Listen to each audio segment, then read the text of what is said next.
राष्ट्रीय प्रदूषण नियंत्रण दिवस पर डॉक्टरों ने जारी की हेल्थ एडवाइजरी। नमस्कार, आप इस वक्त देख रहे हैं लाइव 11 न्यूज में। आपका बहुत बहुत स्वागत है। चलिए बढ़ते हैं बड़ी खबरों की ओर। हम खबरें दिखाएंगे आपको देश दुनिया की, राजनीति की, खेल की, क्राइम और मनोरंजन की सभी छोटी बड़ी खबरें। देखते रहिए लाइव 11 न्यूज, सिर्फ live 11 news. Switch on foundation द्वारा रांची प्रेस क्लब में आयोजित एक प्रेस कॉन्फ्रेंस में एक स्वास्थ्य सलाह हेल्थ एडवाइजरी जारी की गई। प्रदूषित सर्दियों के दिनों के प्रभावों से बेहतर तैयारी के लिए नागरिकों द्वारा रोजमर्रा की जिंदगी में अपनाए जाने वाले निवारक उपायों और प्रथाओं के अलावा स्वास्थ्य सलाह कई तरीके प्रदान करती है, जिससे नागरिक वायु प्रदूषण के प्रभाव को रोक सकते हैं।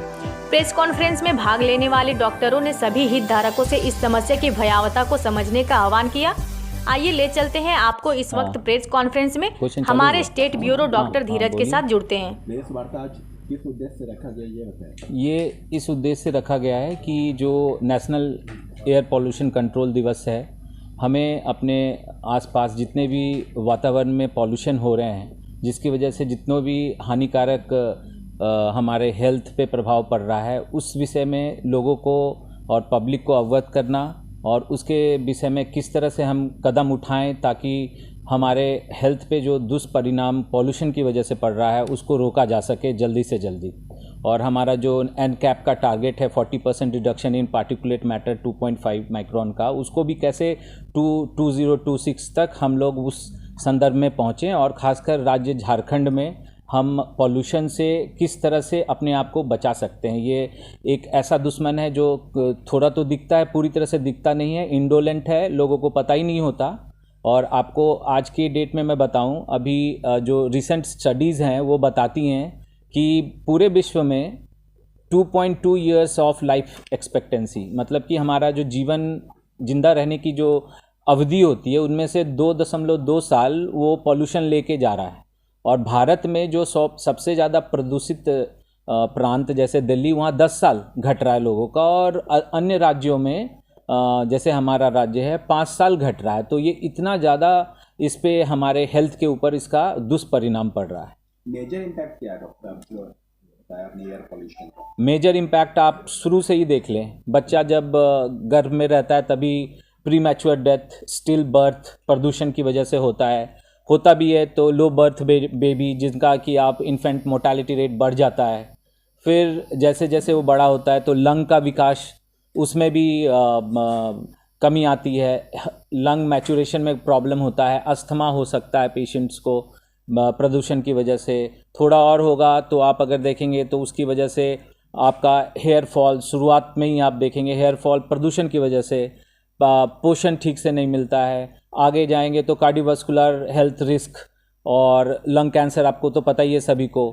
उसके अलावा ल्यूकेमिया जैसी बीमारियां, और रिसेंटली और सारे स्टडीज़ हुए हैं जिसमें कि ये भी बताया गया है कि अगर हेल्थ हज़ार्ड, इन जितने पॉल्यूशन को नहीं रोका जाए तो हमारा जो हर ऑर्गन इससे इफ़ेक्टेड हो जाता है। बोन मैरो में भी इफ़ेक्ट होता है, जिसकी वजह से और भी विभिन्न प्रकार के कैंसर्स होते हैं। और आपको एक बात बताऊं कि अभी विश्व में लीडिंग कॉज ऑफ जो डेथ है वो COPD हो गया है, क्रोनिक ऑब्स्ट्रक्टिव पल्मोनरी डिजीज़। मुख्यतः ये स्मोकिंग से होता है, बट नॉन स्मोकिंग COPD, जैसे कि कोई फॉसिल फ्यूल जो कि ईंधन जलाते, जैसे कोयला, लकड़ी, गोईठा, ये सब पे जो करते हैं, ये इवन एनवायरमेंटल स्मोक जो पॉल्यूशंस होता है उससे भी क्रोनिक ऑब्स्ट्रक्टिव पल्मोनरी डिजीज़ होता है। और it is 3rd largest cause of death in world wide.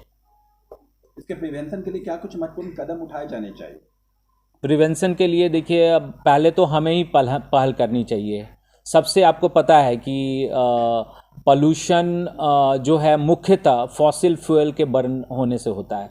Fossil fuel का मतलब हो गया जो आप पेट्रोल जो जला रहे हैं, आप डीजल जला रहे हैं, प्लस आप गोईठा, कोयला, कोल, ये सब जो जला रहे हैं, इन वजह से होता है। तो हम जितना हो सके इसको अवॉइड करें।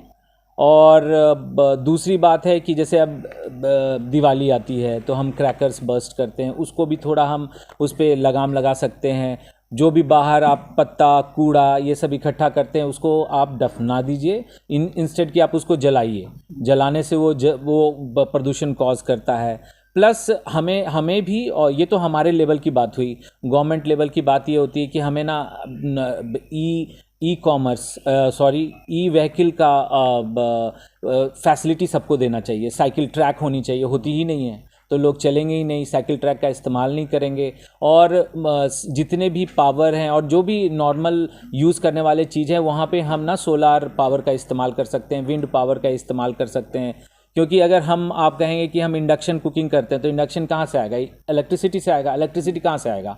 फिर वो कोयला या कहीं बर्नर जलेगा, वहाँ से इलेक्ट्रिसिटी उत्पन्न होगा, तो इनडायरेक्टली वो भी तो ऐड ही कर रहा है। तो जितना हो सके ग्रीन फ्यूल की तरफ जाना है।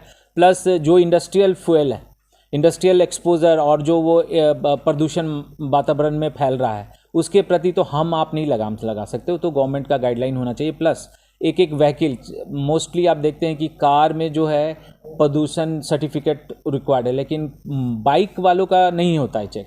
आप देखेंगे अगर टोटल डेटा कलेक्ट करेंगे तो मैक्सिमम जो प्रदूषण, जो वेहिकुलर प्रदूषण है वो बाइक से होती है। और बहुत सारे जो टाटा 407 है उनके पास कुछ भी लाइसेंस नहीं होता है, तो उनको रेगुलेट करना है और ऐसा कदम उठाना है कि उनका रोजगार भी नहीं जाए, उनको ई व्हीकल दिया जाए ताकि वो उस चीज़ का। और दूसरा बात हम कर सकते हैं, पेड़ लगा सकते हैं, बाहर जाएं अपने स्तर पे तो मास्क का इस्तेमाल करें, और अगर आपको अस्थमा है तो रेगुलर जो इंडोर पॉल्यूशन होता है उसमें देखा जा रहा है जब आप कोई इनक्लोज रूम में रहते हो तो बाहर से पॉल्यूशन के इन कंपैरिजन आपका अंदर का पॉल्यूशन ज़्यादा इफेक्ट करता है, क्योंकि पर क्यूबिक मीटर एरिया में उसका पार्टिकुलेट मैटर या जो भी केमिकल कंपाउंड्स है उसका कंडेंसेशन या डेंसिटी बहुत ज़्यादा होते हैं। इसीलिए हमें जागरूकता बहुत ही अर्जेंट एंड इमरजेंसी बेसिस पे चाहिए ये पॉल्यूशन के बारे में। जी, पोल्यूशन लेवल जैसे धीरे धीरे बढ़ती जा रहा है और लोग प्रयास तो बहुत कर रहे हैं, लेकिन इस पर कंट्रोल करने के लिए कई तरह के उपाय ज़रूरी हैं। आप क्या सजेस्ट करना चाहते हैं? देखिए, पॉल्यूशन से लड़ने के लिए ये एक जंग जैसे हमें एटीट्यूड डेवलप करना चाहिए, क्योंकि ये एक इमरजेंसी है। अभी जैसे जो बीमारियों के बारे में हम बात कर रहे हैं, सबसे इम्पॉर्टेंट जो COPD है, जो पॉल्यूशन रिलेटेड है, पहले ये स्मोकर में देखा जाता था, अभी नॉन स्मोकर COPD भी बहुत ज़्यादा देखा जा रहा है। अभी जितने भी डेथ के कॉज है, अभी COPD नंबर 2 में आ चुका है इंडिया में। तो इसके साथ जो लड़ने के लिए हमें टोटली अपना जो एटीट्यूड, व्यू पॉइंट, लाइफस्टाइल, सभी चीज़ों का जो चेंज बहुत ज़रूरी है। इंडोर पॉल्यूशन भी हमारे पॉल्यूशन का बहुत बड़ा एक कॉज है, जो हमें पता ही नहीं चलता कौन कौन सा सोर्स के ज़रिए ये पॉल्यूशन हमारे अंदर आ जाते हैं। जैसे कि डिफरेंट टाइप ऑफ केमिकल्स हम यूज़ करते हैं घरों में, इन फॉर्म ऑफ आपका डिटर्जेंट हो गया, परफ्यूम्स हो गया, डिफरेंट कॉस्मेटिक्स हो गया, या कोई मॉस्किटो रिपेलेंट हम यूज़ कर रहे हैं, या अननेसेसरीली हम AC चलाते हैं, या हम क्लोज्ड डोर में कोई भी जैसे पूजा के सामग्री भी अगर हम जलाते हैं but room is not well ventilated, ये सब कुछ ही हमारे इंडोर पॉल्यूशन के कोई ना कोई सोर्स बनते हैं। Even from the cleaning agent भी देखा जाता है, जो डिफरेंट टाइप का वोलाटाइल, सेमी वोलाटाइल केमिकल्स की मात्रा जो भी आते हैं वो भी आपका बहुत ज़्यादा ऐसे इंडोर पॉल्यूशन कॉज करते हैं। एंड ट्रेडिशनली हम जानते ही हैं, जैसे कि जैसे वुड बर्निंग हो गया, कोल, चारकोल, केरोसिन, ये सब जो बर्न करते हैं अभी भी, और जो भी प्लेसेस वेल वेंटिलेटेड नहीं है तो उसमें ये जो इनकम्प्लीट कंबशन के लिए जितने भी केमिकल्स निकलते हैं वो सभी हमारे हेल्थ हैज़र्ड की बहुत इम्पॉर्टेंट कॉज है। एंड इंडोर एयर पॉल्यूशन में सबसे ज़्यादा इफेक्ट कौन होता है? जो लोग सबसे ज़्यादा घर में रहते हैं, जैसे कि फीमेल्स, बच्चे एंड एल्डरली लोग। इसीलिए देखा जा रहा है कि जैसे बच्चे में अस्थमा बढ़ रहा है, upper respiratory tract and lower respiratory tract infection बढ़ रहा है, बूढ़ों में जैसे जिनमें ऑलरेडी दमा का बीमारी था बार बार उसको अटैक आना, एंड साथ में आपका न्यूमोनिया जो भी बहुत ही ख़तरनाक बीमारी है, एंड 56% जितने भी बीमारी है उसमें डेथ का कॉज देखा जा रहा है। तो ये सभी का जो हिडन कॉज है, इंडोर एयर पॉल्यूशन एक बहुत बड़ा इसका कारण है। देखा जा रहा है per year 2 million cause of premature death का कॉज है इंडोर एयर पॉल्यूशन। और इसमें जैसे फीमेल, स्पेशली प्रेग्नेंट फीमेल्स में हम ऑलरेडी बात कर चुके हैं, जो कि इंडोर ही रहती है, बट ये सब हिडन कॉज में वेल वेंटिलेटेड किचन नहीं है, चिमनी नहीं है जिसमें, और ये सब एजेंट के थ्रू जैसे रेगुलर जो इंडोर पॉल्यूशन होता है उसमें देखा जा रहा है जब आप कोई इनक्लोज रूम में रहते हो। समझिए कि जो एयर पॉल्यूशन जो अभी हम लोग बैठे हुए बात करने के लिए, ये आपके महाविनाश की एक खटक है, एक आहट है। थर्ड वर्ल्ड वॉर तो बाद में होगा, और इसके विनाश से हम लोग सब जो है सो आतंकित है। ये शुरू होता है जब से मैडम ने भी आपको बताया, माँ के गर्भ से ही 1000 डेज़ ऑफ लाइफ जिस समय में बच्चा पेट में आता है, और 2 साल तक का पीरियड बहुत अहम है, मैं कहूँगा 4 साल तक। तो इस पीरियड में बच्चा का फॉर्मेशन होता है, ब्रेन का फॉर्मेशन होता है, अलग अलग अंगों का फॉर्मेशन होता है। ये जितने पॉल्यूटेंट्स हैं ये आपके सांस के द्वारा फेफड़े में सबसे पहले अटैक करेगा, वहाँ से ब्लड में जाएगा, तो शरीर के बाकी सब अंगों पर उसका असर होगा। मैडम ने जैसे बताया कि जैसे प्रेग्नेंट मदर में जब ये स्टार्ट होता है तो वहाँ से लेके शुरू के 9 महीना तक ये डीएनए को अफेक्ट करता है। तो डीएनए चेंज नहीं होता है, आपकी आनुवांशिकता नहीं गड़बड़ होती है, वो एज इट इज़ रहेगी, उसका एक्सप्रेशन चेंज हो जाता है, जिसको हम लोग एपिजेनेटिक्स बोलते हैं। एक्सप्रेशन चेंज हो जाएगा, इसका मतलब हुआ कि वो एबनॉर्मल वे में बिहेव करेगा, वो जीन्स, वो डीएनए। उसकी वजह से डायबिटीज़ हो सकता है, दमा की बीमारी हो सकता है, फ्यूचर लाइफ में सीओपीडी हो सकता है। और अभी आपने जो बहुत ज़्यादा जो बच्चों को देखे होंगे जिसमें हम लोग ADHD बोलते हैं, या जिसको ऑटिज़म के बाद आप नॉर्मल शब्दों में ऑटिज़म बोलते हैं, इसकी तादाद बहुत ज़्यादा बढ़ गई है। मैं अपनी एक्सपीरियंस की बात बताता हूँ कि 40 साल पहले हम लोग कोई साल में 2 केस देखते थे, आज हम लोग डेली 10 केस देखते हैं ऑटिज़म पे। सो ये लेवल मतलब एयर पॉल्यूशन, इसको तो सामान्य शब्दों में हमारे दर्शकों को किस समय में, जेस्टेशन के समय में, जेस्टेशन के समय में माँ जिसका का एक्सपीरियंस करती है उसका प्रभाव आपके भ्रूण में बच्चे पर होता है।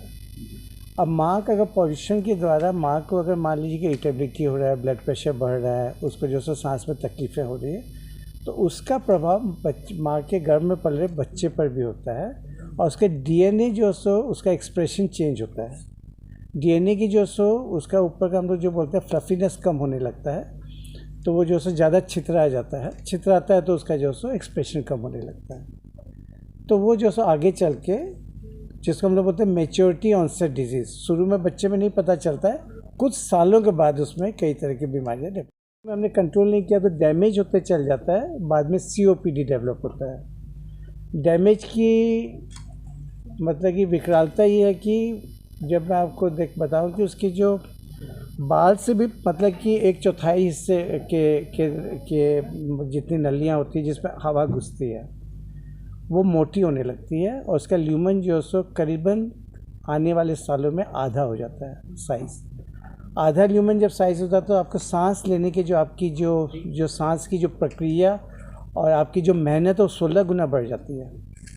इसका मतलब आप सोचिए कि बच्चा अगर 16 गुना ज़्यादा अगर मान लीजिए उसको मेहनत करना पड़ेगा सांस लेने के लिए, तो ना तो उसका डेवलपमेंट होगा, ना उसका मानसिक विकास ठीक से होगा, ना वो पढ़ाई में ध्यान दे पाएगा। तो ये लंग्स पे हो गया। स्किन पे आया तो लॉन्ग टर्म इफेक्ट होता है, एलर्जी वगैरह अगर स्किन एलर्जी वगैरह की हम लोग बात करें वो शॉर्ट टर्म है, लॉन्ग टर्म में स्किन कैंसर्स वगैरह बहुत ज़्यादा बढ़ते हैं इसकी वजह से। लंग्स में गया तो शुरू में दमा हुआ, COPD हुआ, बाद में कैंसर डेवलप करने की संभावना है। तो ये मोटे तौर पे मैं आपको बता सकता हूँ। अब एक बात जान लीजिए कि पॉल्यूशन भस्मासुर है जो खुद अपने सृजनकर्ता को ही मारने के लिए तैयार बैठा है। इससे दूर भगाने के लिए हमको पॉल्यूशन को ही कंट्रोल करना होगा। लाइफस्टाइल चेंज सबसे बड़ी बात है, लाइफस्टाइल चेंज नहीं होगा तब तक आप कुछ नहीं कर सकते हैं। डॉक्टर, एयर पोल्यूशन कैसे कंट्रोल किया जाए, इसके लिए अवेयरनेस और रीइंफोर्समेंट हर साल इसलिए ज़रूरी है ताकि लोगों के मन में ये छाप छोड़ी जा सके कि जो इससे हेल्थ इम्पैक्ट्स हो रहे हैं वो कितने गंभीर हो सकते हैं। हर बीमारी को जिसको भी आप ले लीजिए, सब बीमारी पे इसका असर धीरे धीरे बढ़ता जा रहा है। और जो हमारी नई युवा पीढ़ी है, जो प्रेग्नेंट लेडीज़ है, यहीं से ये असर शुरू होता आ रहा है और अंत में आप ड्रेडेड कॉम्प्लिकेशन जैसे लंग कैंसर देखते हैं। तो गवर्नमेंट ने स्ट्रैटेजीज़ बनाई हैं जहाँ पे बड़े बड़े सिटीज़ में एयर मॉनिटरिंग कंट्रोल किया जा सके। एयर मॉनिटरिंग लगाया गया है जहाँ पे वो PM 2.5, PM 10 और जो मेजर एयर पोल्यूटिंग गैसेस हैं उनको कंटिन्यूसली मॉनिटर करते हैं और सिटीज़ को ये चैलेंज देते हैं कि वो इस लेवल को, इस टारगेट को अचीव करें ताकि वो एक इंसेंटिव की तरह काम आए to government as a whole कि कौन सा सिटी एक साथ शुरू करने पे टुगेदर वो जल्दी काम टारगेट अचीव कर पाती है। और मैं ये बताना चाहूँगी कि वर्ल्ड ओवर में जब ये टारगेट सेट किया गया तो Chile is the only country जो सारे कंट्रोल मेजर्स को इक्वली पूरा करते हुए इस टारगेट को अभी तक अचीव कर पाया है। तो एक सेट करना ज़रूरी है, एक टारगेट सेट करना ज़रूरी है गवर्नमेंट की तरफ से स्टेट्स के लिए। भारत में भी ऐसे कुछ राज्य हैं जहाँ पे पोल्यूशन लेवल बहुत कम हुआ है, ऐसे कुछ राज्यों के बारे में बता सकते हैं? देखिए, जो जितने भी सदर्न स्टेट्स हैं लाइक केरला, जहाँ पे लिटरेसी लेवल्स भी ज़्यादा है, जहाँ पे अब ये जो अवेयरनेस कैंपेन्स है, जहाँ पे चलाने पे लोगों को समझ में आता है, हर साल कुछ नए लोग जुड़ते हैं। तो ये जो सदर्न स्टेट्स हैं यहाँ पे, और जहाँ पे बहुत ज़्यादा बारिश होती है, वहाँ पे अगर एमिशंस होते भी हैं तो वो बारिश की वजह से धुल जाते हैं और डाइल्यूट हो जाते हैं। तो सिर्फ ऐसे ही स्टेट्स में मेजरली एयर पोल्यूशन कम हो पाया है, बट और भी बहुत एफर्ट्स की ज़रूरत है, जहाँ पे हम सबको मिल के काम करना होगा, गवर्नमेंट के साथ जुड़ के, पर्सनली हर लेवल पे। इस तरह के न्यूज़ को देखने के लिए हमारे चैनल को लाइक करें, सब्सक्राइब करें और शेयर भी करें।